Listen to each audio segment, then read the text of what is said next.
El mal que se esconde entre nosotros es un tema antiguo. 1982 fue el año de la revolución del cine de ciencia ficción. Por un lado, ET el extraterrestre arrasó con la taquilla. Por el otro, Blade Runner, entre versiones y versiones, se convertiría en el clásico fundamental del género y quizás el más relevante de la historia. Pero hoy vamos a hablar de un tercer estreno que pasó criminalmente desapercibido, hecho que solo puede explicarse con la consistente mala puntería de John Carpenter a la hora de elegir la fecha de estreno de sus películas. Hoy volvemos a hablar del horror cósmico para hablar del que quizás sea su mayor referente, de westerns y ciencia ficción, de alienígenas y lo siniestro. Hoy vamos a hablar de La Cosa.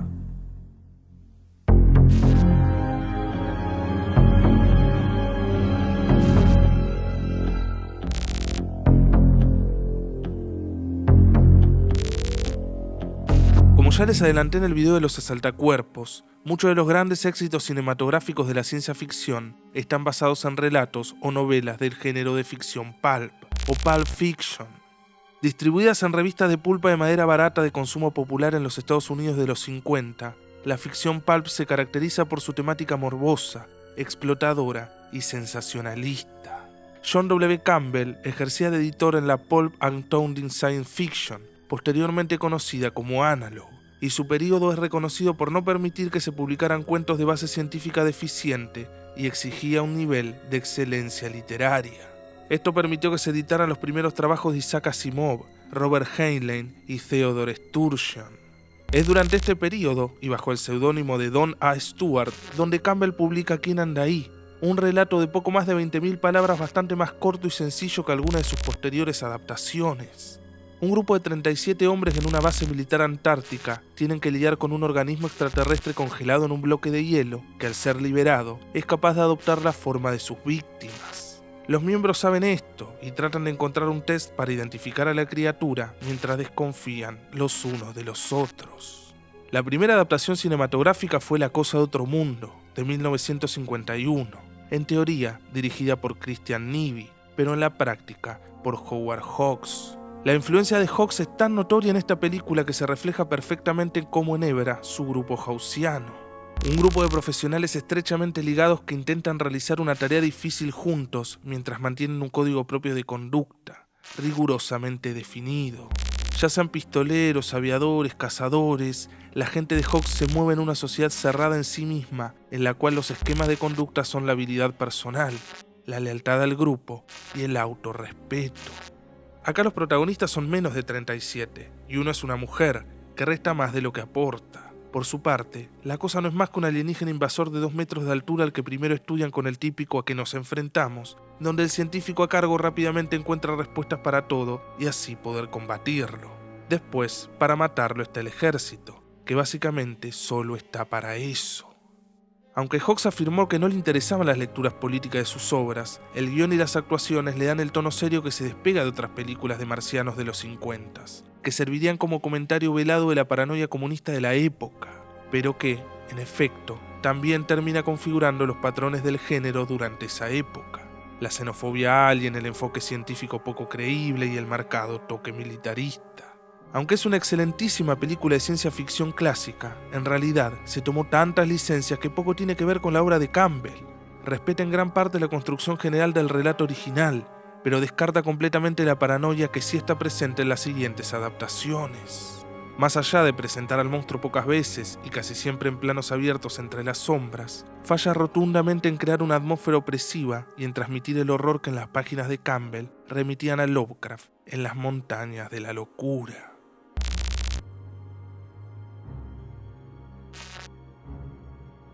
Ahora, yendo a lo que nos compete, hablemos sobre La Cosa de 1982. Es la sexta película dirigida por John Carpenter, director de obras como Halloween, Escape de Nueva York, They Live o Big Trouble in Little China, lo que lo convierte, junto a David Cronenberg y Wes Craven, en uno de los realizadores de horror más importantes de la historia. Su versión de La Cosa se convirtió en una película de culto y una de las mejores del género, que un poco mezcla Alien, el octavo pasajero, con las diferentes versiones de los Body Snatchers. La película arranca con una secuencia de créditos donde el único protagonista que figura es Kurt Russell, invitándonos a sospechar del resto del elenco desde el principio. Un helicóptero de una base noruega persigue un husky siberiano mientras trata de matarlo antes de que llegue a la base estadounidense, pero no lo consigue. En la base estadounidense predomina el ocio, están incomunicados hace 2 semanas, no hay mujeres, el malestar entre algunos de ellos es indisimulable y el alcohol y la marihuana sirven de consuelo. Acá, Carpenter y el guionista, Bill Lancaster, hacen una doble reinterpretación del relato y la adaptación original. Mantienen el reparto masculino presente tanto en el texto de Campbell como el grupo haussiano de Hawks. Es que, si no fuera por el escenario polar y los componentes de ciencia ficción y la marcada influencia de los 10 indiecitos de Agatha Christie, podríamos estar hablando de un western hecho y derecho, un grupo de héroes entre los que se infiltra un traidor que los va matando uno a uno. Por eso no es casualidad que La Cosa y Los 8 Más Odiados trabajen argumentos tan similares. Un grupo de personas atrapados en un ambiente de minúsculas dimensiones, aislados en medio de la nieve, sin comunicación ni medio de transporte y sin poder confiar los unos en los otros. Un agobio que se contagia fácilmente a cualquiera que esté mirando la película. Incluso parte de la música fue realizada por Ennio Morricone, autor estrechamente asociado al spaghetti western de Sergio Leone y otros realizadores del Mediterráneo, que aunque la gran mayoría fue descartada, Tarantino la recicló para su película. Había escrito una partitura para orquesta para The Thing y también toda una partitura para sintetizador, porque sabía que a eso estaba acostumbrado Carpenter. Le pasé ambas y lo único que él usó en toda la película fue el título principal de sintetizador. Así que le dije a Quentin, lo que puedo hacer es escribir un tema principal y con las otras piezas musicales de The Thing tendrás tu partitura original. Y no estaremos haciendo nada malo, porque nunca se ha utilizado en una película. Además, y ya lo más evidente, ambas están protagonizadas por Kurt Russell, que es uno de los supervivientes. MacReady es el personaje que toma iniciativa, el más fuerte y el que aparece más tiempo. Incluso no duda en volarle la cabeza a Clark que, aunque no estaba infectado, trata de apuñalarlo. Se consagra como el nuevo antihéroe carpenteriano que, como Snake Plissken y otros antihéroes carpenterianos, es un cowboy moderno, que desde su origen proletario logra más resultados que cualquier autoridad, y logra la confianza de algunos aliados. Hasta usa el sombrero y todo, un rústico que contrasta con los científicos, pero que es indispensable para las tareas duras, y siempre tiene las palabras justas. Así, en un acto de precisa inteligencia, Carpenter lo hace desaparecer en acción, y cuando vuelve se convierte en un sospechoso, incluso para el espectador. Esta versión casi que adapta a la perfección la novela original, salvo por ser menos directa y por su final ambiguo, donde no sabemos a ciencia cierta si la amenaza fue realmente eliminada. Charles reaparece después de la explosión y dice que siguió a Blair, que antes se reveló como extraterrestre. ¿Cómo sobrevivimos?, pregunta, a lo que MacReady responde, quizás no deberíamos. Ambos empiezan a tomar y sospechan el uno del otro, pero sin posibilidad de hacer nada. Pero antes de cerrar este punto me gustaría dedicarle un cachito a La Cosa del 2011, hecha mierda por la crítica, pero que no está tan mal. Es una precuela a la de Carpenter, dándole respuesta a las inquietudes que dejaba sin responder, encajando perfectamente en el mismo universo y explicando el conjunto, sacando que, para descubrir al infectado, buscan empastes en las muelas picadas en vez de atacar una muestra de sangre con calor como en Carpenter y Campbell. Todo lo que pasa tiene continuidad en la obra de Carpenter, desde la nave espacial hasta la extracción del bloque de hielo que contiene al alienígena, pero lo que no responde es cómo matar a la cosa, y la historia es prácticamente lo mismo. Cambia atención por efectos por computadora. En efecto, la precuela se va convirtiendo minuto a minuto en remake, y ese es su peor error.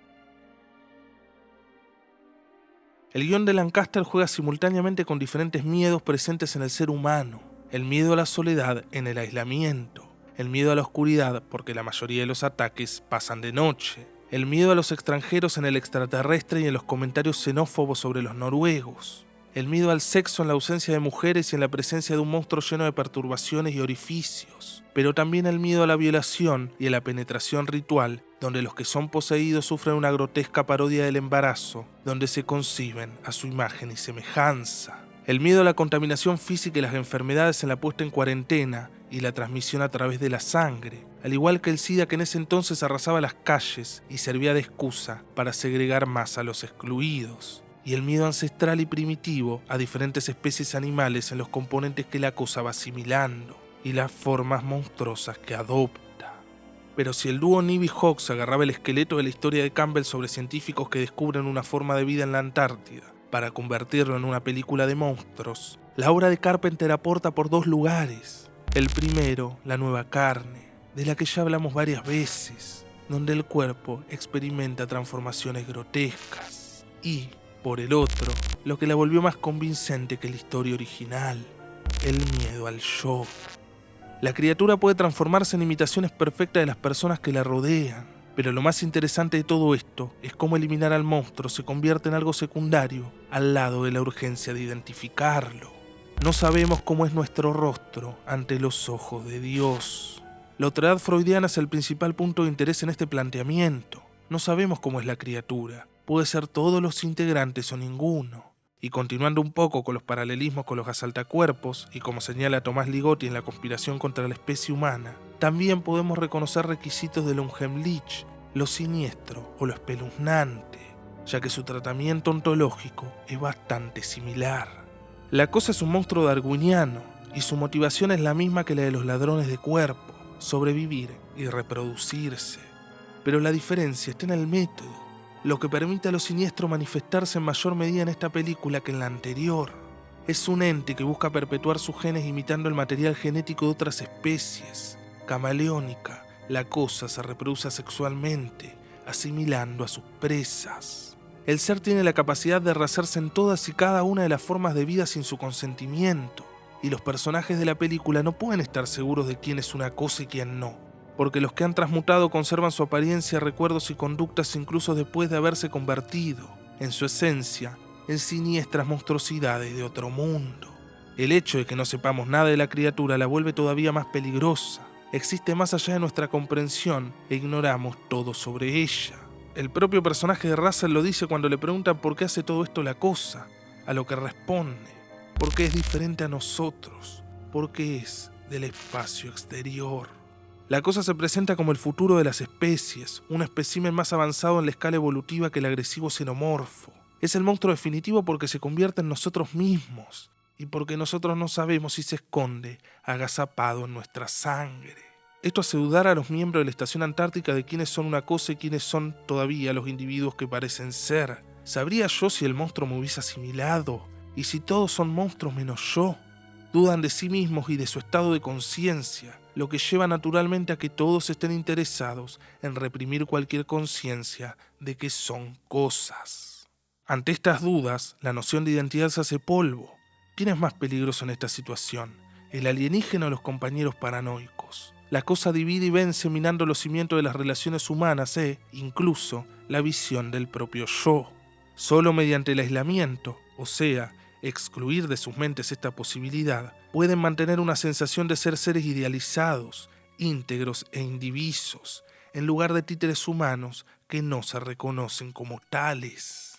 Todo redunda en el yo y debe redundar en el yo, porque es la cuestión principal a la hora de decidir si somos humanos o cosas, algo o nada, personas o títeres. Pone sobre la mesa de la existencia humana la idea de que ninguna otra cosa existente tiene la sensación de ser un yo que pueda hacer o no hacer cualquier cosa a voluntad. Yo hice lo que pensaba era una gran película y fui condenado por hacerla, porque la gente pensó que era muy exagerada. Tuve que quedarme solo, defendiéndola. La cosa se estrenó el 25 de junio de 1982 y como ya les adelanté al principio, la taquilla no favoreció su estreno. Pero tampoco lo hizo la crítica que la atacó sin piedad, todos apuntando cruelmente contra el director, tildándolo de pornógrafo de la violencia. Incluso los fans de la adaptación de Hawks se enojaron por lo mismo. Hasta Universal le sacó el cuerpo. Las masas se decantaron por E.T., la historia de un visitante tierno y bondadoso que se hacía amigo de los niños. Una película con un mensaje optimista de amistad y compasión, a lo que Carpenter opinó. Es una película alienígena positiva, que para mí, habiendo crecido en los años 50, era extraña. Si los extraterrestres no están aquí para matarnos, ¿para qué sirven? Si en cuentos o canciones podemos entretenernos con lo peor que podríamos concebir tachando nuestros dolores reales para escribir encima otros que fueran irreales e inofensivos para nuestra especie, también podemos distraernos de cualquier noticia aterradora sobre los seres humanos, viendo películas en las que todos los personajes sufren un destino siniestro que no puede tener ninguna relación posible con la vida real. Que se representan como una invasión procedente de esferas ajenas y enigmáticas que creemos no tienen cabida en nuestro mundo, donde sabemos quiénes somos y quiénes son los demás. Miembros de una especie que existe para sobrevivir y reproducirse. Gente corriente que no tiene nada que ver con lo sobrenatural y lo siniestro, y que se resiste al pesimismo de ficciones, como La invasión de los asaltacuerpos y La cosa, donde sus personajes sufren la muerte o la deformación en una lucha por aferrarse a sus vidas y la humanidad. Por eso creo que el horror no solo es un género, sino el único capaz de enfrentarnos con el horror de lo real. El horror sobrenatural fue una de las formas que encontramos para poder vivir con nuestra doble esencia. Valiéndonos de él descubrimos cómo tomar todas las cosas que nos victimizaban en nuestras vidas naturales y convertirlas en materia misma de deleite demoníaco en nuestras vidas de fantasía. La situación de La cosa cambió recién con la llegada de los VHS y la película empezó a circular por los videoclubs, alcanzando el estatus de obra maestra y referente fundamental del género. Fenómeno que se repitió cuando fue editada en formato hogareño, ganando cada vez más fama y respeto, lo que puso feliz a Carpenter, que nunca perdió el cariño por la película e inauguró su trilogía del apocalipsis. Mediante el horror sobrenatural podemos tirar de los hilos de nuestro destino sin desplomarnos. Marionetas natas cuyos labios están pintados con nuestra propia sangre.